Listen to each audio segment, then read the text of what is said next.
Центр отдыха и оздоровления «Сосновый Бор» принял на летний оздоровительный отдых детей из пострадавших Хаты-Нарынского, Мадутского и Хатырыкского наследов Намского района.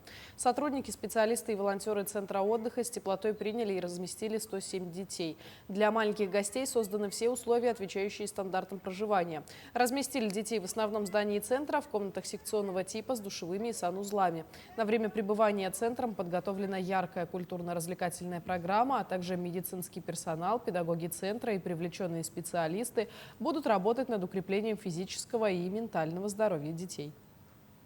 Когда дети заезжают, мы проводим им антропометрические исследования функциональных возможностей. Потом в течение смены они проходят оздоровление. Это у нас различные физиопроцедуры, галокамера, кислородный коктейль. Они пьют, ну и различные физиопроцедуры.